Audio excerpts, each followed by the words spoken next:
Ողջույն, բարի գալուստի Մալիք, ես Անահիտն եմ։ Ձեր էկրաններին հիմա գիժ չի հայտնվել, ես պարզապես փորձում եմ կրկնել Քիմ Քարդաշյանի այս կերպարը։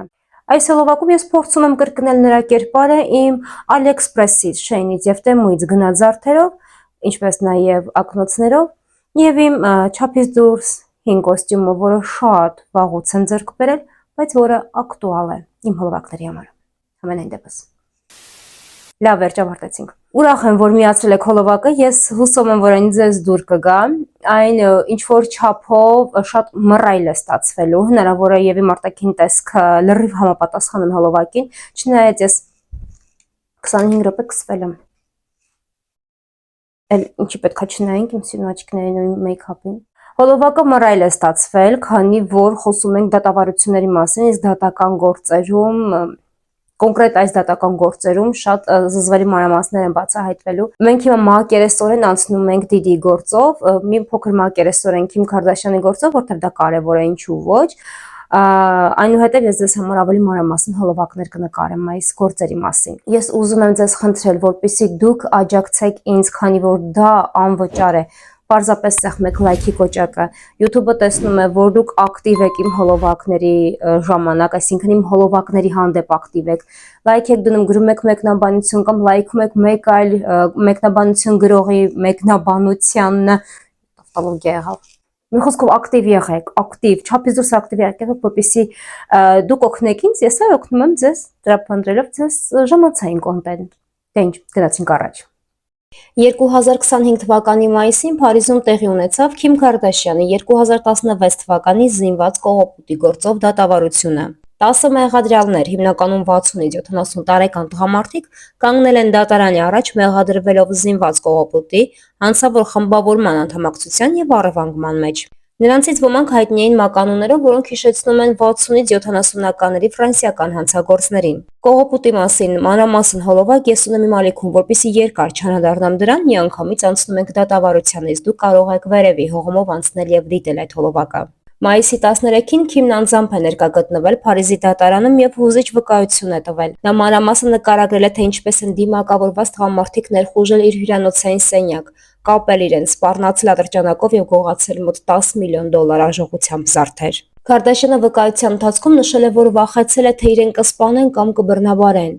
Նա նաև պատմել է, որ կողոպուտից հետո իր կյանքը կտրուկ փոխվել է անվտանգության խստացման, վստահության խնդիրների եւ հանրային վարքի փոփոխությունների տեսքով։ Մեղադրյալներից Աոմար Աթայ Խադաշը, հայտնի որպես Հին Օմար, ընդունել է իր մասնակցությունը կողոպուտին, սակայն հերքել է, որ եղել է խմբի ղեկավար։ Մեկ այլ մեղադրյալ Յունիս Աբասը նույնպես ընդունել է իր դերը, նշելով, որ եղել է շենքի ներքևում եւ հետեւել է փախուստի ճանապարհին։ Նա նաև գրել է գիրք այս դեպքի մասին՝ «Ես պատանդ եմ պահել Քիմ Քարդաշյանին» վերնագրով։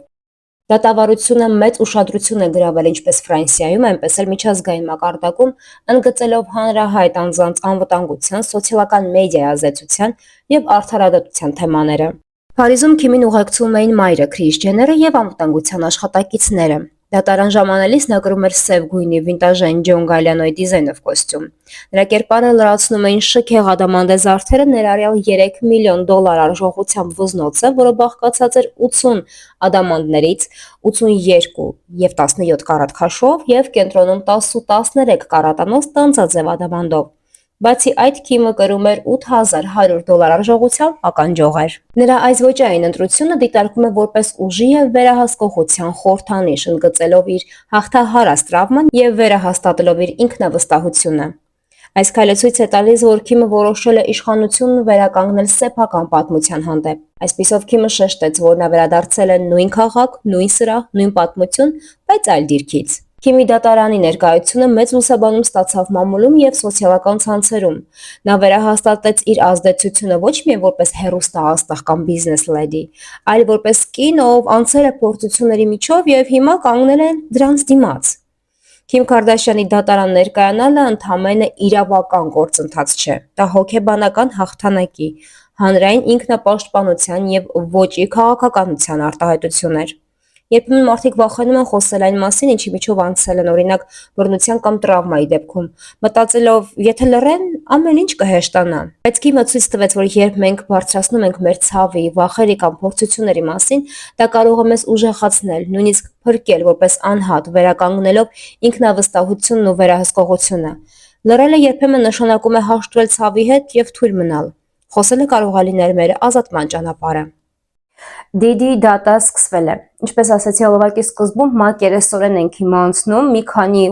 քանի բան ենք քննարկել, մի քանի հարցեր, երբ որ ավարտվի դատավարությունը, ես ձեզ նենց մանրամասն հոլովակ եմ պատրաստելու եմ, որ դատարանում եղած ցուցմունք տված յուրաքանչյուր բառ, նախադասություն, արտահայտություն բնականաբար լինելու է։ Բայց հիմա որ ամփոփում ենք այս 3, կարծեմ 3 նիստ է եղել, այո, 3 նիստ։ Այդ 3 նիստերն ենք մենք հիմա քննարկում։ Գլխավոր վկաներից մեկը, ինչպես գիտեք, Քեսի Վենտուրան է, դա այն աղջիկն է, որ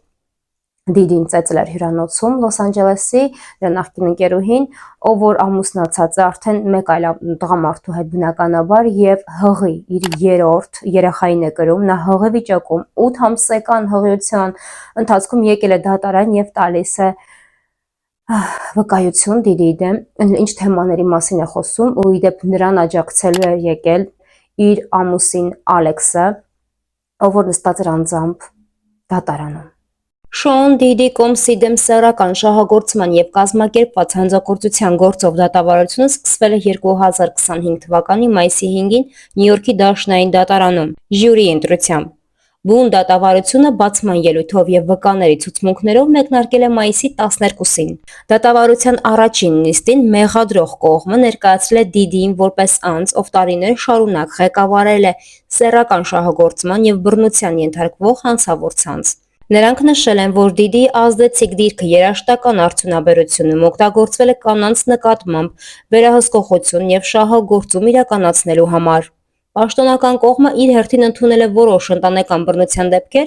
սակայն հերքել է սեռական շահագործման մեղադրանքները, պնդելով, որ բոլոր հարաբերությունները եղել են համաձայնությամբ։ Դիդիի նախկին զուգընկերուհի Քեսի Վենտուրան, ով հանդիսանում է գլխավոր վկաներից մեկը, դատարանում մանրամասն նկարագրել է իրենց հարաբերությունների ընթացքում տեղի ունեցած ֆիզիկական եւ սեռական բռնությունները։ Նա նշել է, որ Դիդին ստիպել է իրեն մասնակցել բազմօրյա սեռական հանդիպումների, հաճախ բռնության եւ սպառնալիքների ուղեկցությամբ։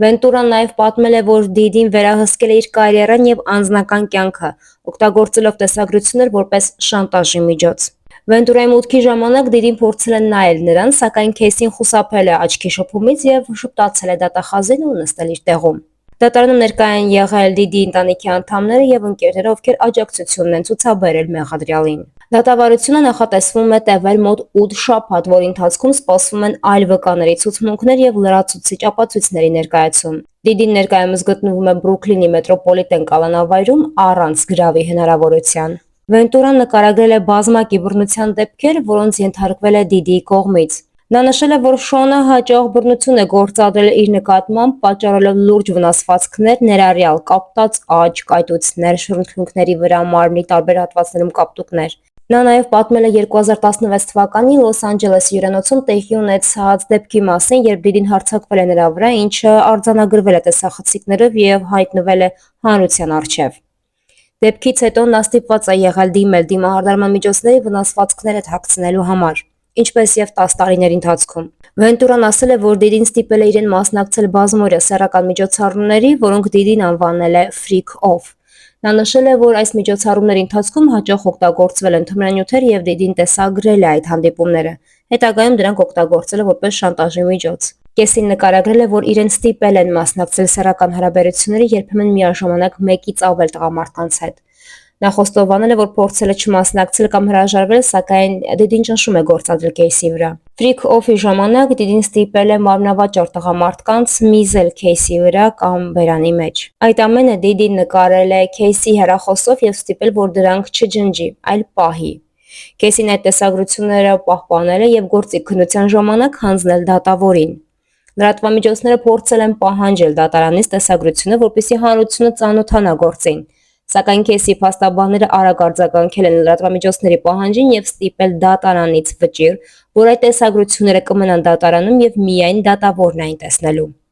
Դիդիի դեմ ընթացող սեռական շահագործման կազմակերպված հանցագործության գործի մի շարք կանայք եւ նախկին աշխատակիցներ վկայել են դատարանում, հաստատելով Քեսի Վենտուրայի կողմից ներկայացված մեղադրանքները։ Դոն Ռիչարդը, ով նախկինում եղել է Դենետի Քեյն խմբի անդամ, դատարանում վկայել է, որ Դիդին բազմիցս բռնություն է գործադրել Քեսի նկատմամբ։ Նա հիշել է 2009 թվականի մի դեպք, երբ Դիդին փորձել է հարվածել Քեսին, իսկ հետո ֆիզիկական բռնություն է գործադրել նրա նկատմամբ։ Ռիչարդը նաև նշել է, որ Դիդին վերահսկել է Քեսիի կյանքը, արգելելով ուրիշներին շփվելու նրա հետ, եւ որ իր աշխատակազմը անտեսել է բռնությունները։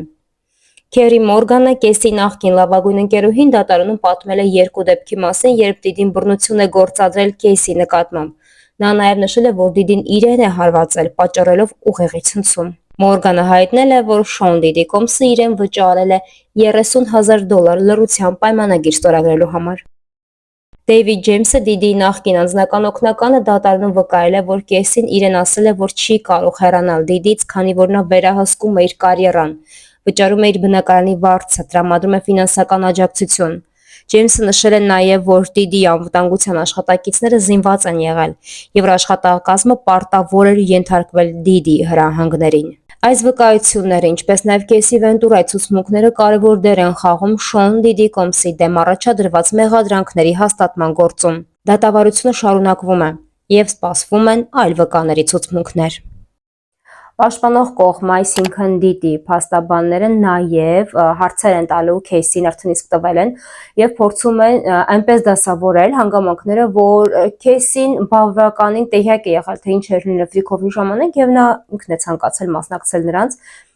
եւ Դիդին դրա չի ստիպել, չէ՞ որ ոչ մեկ դատական կարգով եւ ոչ մի կարգով իրավունք չունի մարդուն արգելել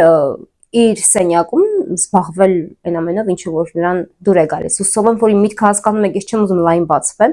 Ինձ համար հաճելի չէ այդ մասին խոսելը։ Դրա համար որ ամեն մարդ որոշում է ինքը իր անկողնում ինչ անի, այսպես ասենք, եթե դու որոշել ես, որ գնաս, ուրեմն դա քեզ դուր է գալիս։ Դրա հիման վրա են ուզում այնպես անեն, որ Դիդին նրան ոչ ծեծել է, ոչ դա, պարզապես իրենք միասին են եկել այդ ֆրիքոֆին։ Շատ ցավալի է, որ մեր իրականության մեջ կան Դիդի նման մարդիկ, ովքեր կարող են նման զզվելի բաներով զբաղվել։ Դե ինչ ժողովուրդ, շնորհակալ եմ, որ իմ հետ մնացիք մինչև վերջ, հուսով եմ, որ հողովակը հավանեցիք, գրեք ձեր կարծիքները Դիդիի մասին ու ինչ եք կարծում, արժանի են դատավարության ժամանակ մեղադրվելու ՑՄՀ ազատազրկման, թե ոչ, եւ ինչ եք մտածում, Քեսին դա դուր էր գալիս այդ ֆրիքոֆերը, թե նա պարզապես զոհ է, ով ուղղակի ունի Ստոկհոլմյան սինդրոմ։ Այսքանը, կհանդիպենք շատ շուտով։